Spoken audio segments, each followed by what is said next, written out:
بسم اللہ الرحمن الرحیم۔ ایک دفعہ کا ذکر ہے کہ ایک بندہ حضرت علی رضی اللہ تعالیٰ عنہ کے پاس حاضر ہوا۔ اس نے حضرت علی رضی اللہ تعالیٰ عنہ کو سلام پیش کیا۔ آپ نے سلام کا جواب دیا۔ بندے نے حضرت علی رضی اللہ تعالیٰ عنہ سے سوال کیا، وہ کون سے گناہ ہیں جس کے کرنے سے ہمارے رزق میں کمی ہو جاتی ہے؟ اس بندے کی بات سن کر حضرت رضی اللہ تعالیٰ عنہ نے ایک حدیث پاک بیان کرتے ہوئے فرمایا، 5 ایسے گناہ ہیں جو بندے کے کرنے سے اللہ تعالیٰ اس کے رزق میں کمی کے ساتھ ساتھ اس کو دنیا و آخرت کا عذاب دے دیتا ہے۔ اگر ہم دنیا اور آخرت میں کامیابی حاصل کرنا چاہتے ہیں تو ہمیں ان 5 گناہوں سے بچنا چاہیے۔ جو بندہ ان 5 گناہ کرنے سے نہیں بچ سکتا وہ اپنی دنیا اور آخرت تباہ کر لیتا ہے۔ اس بندے نے پوچھا، وہ کون سے 5 گناہ ہیں؟ آپ نے فرمایا، پہلا گناہ سود کا کاروبار کرنا۔ آپ رضی اللہ تعالیٰ عنہ نے آہ بھرتے ہوئے فرمایا کہ سود کا کاروبار کرنے والا اس دنیا میں بھی ذلیل و خوار ہوگا اور آخرت میں بھی۔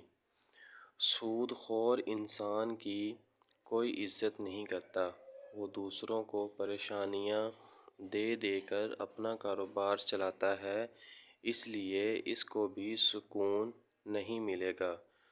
سود خور کی جب موت ہوگی، اس کو قبر میں دفن کیا جائے گا تو سانپ اور بچھو اس کا چہرہ نوچ دیں گے اور اس کی شکل و صورت تبدیل ہو جائے گی۔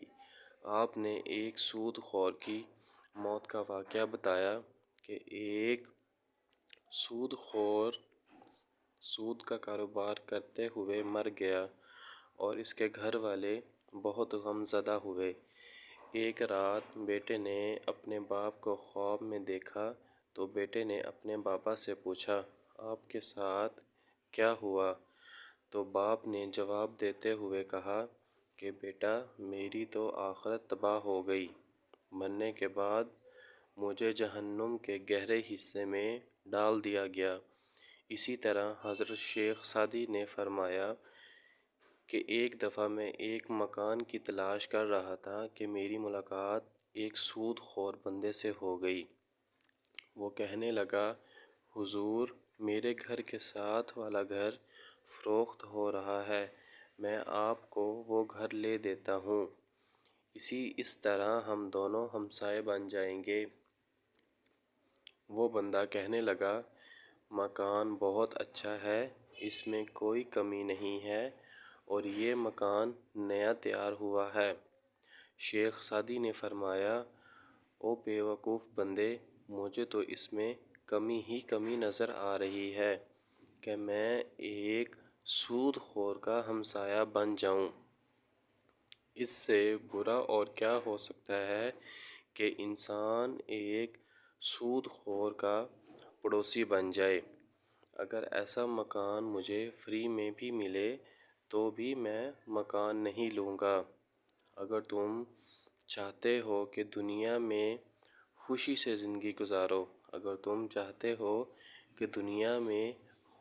زندگی گزارو، لوگ تمہاری عزت کریں، تو سود کا کاروبار کبھی مت کرنا۔ آپ نے فرمایا، دوسرا بڑا گناہ یہ ہے کہ کسی کی بیٹی پر تہمت لگانا۔ اللہ تعالیٰ کا فرمان ہے، جو کوئی نیک عورت یا کسی کی بیٹی پر تہمت لگاتا ہے تو اس کی دنیا اور آخرت تباہ ہو جاتی ہے، اور فرمایا کہ تم اگر کسی کی بیٹی سے شادی نہیں کر سکتے تو اس پر تہمت بھی مت لگاؤ، کیونکہ اس کے باپ نے محنت مزدوری کر کے اپنی بیٹی کو پالا، جوان کیا، اس کی تربیت اچھے طریقے سے کی۔ ایک تو تم لوگ اس غریب باپ کی مدد نہیں کر سکتے اور دوسری طرف اس کی بیٹی کی عزت پامال کر رہے ہو۔ اگر تم چاہتے ہو کہ اس دنیا میں اللہ تعالیٰ بہتر صلہ دے تو کبھی کسی کی جوان بیٹی پر تہمت مت لگانا۔ اگر تم آج کسی کی بیٹی پر تہمت لگاتے ہو تو کل کو گھوم پھر کر تیرے سامنے ہی آئے گی، اس لیے ہم کو ایسے گناہ سے بچنا چاہیے۔ حضرت علی رضی اللہ تعالیٰ عنہ نے بتایا کہ تیسرا بڑا گناہ یہ ہے کہ یتیم بچے کا مال کھانا۔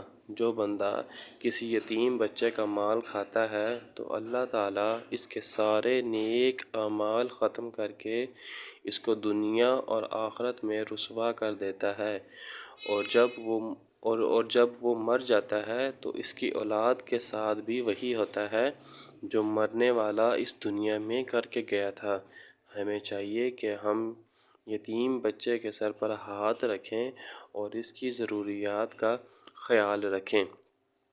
ہمارے نبی اکرم صلی اللہ علیہ وآلہ وسلم نے فرمایا، قیامت کے دن میں اور یتیم کی کفالت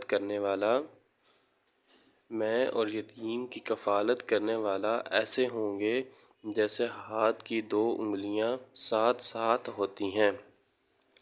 پھر حضرت علی رضی اللہ تعالیٰ عنہ نے فرمایا، چوتھا گناہ شرک کرنا ہے۔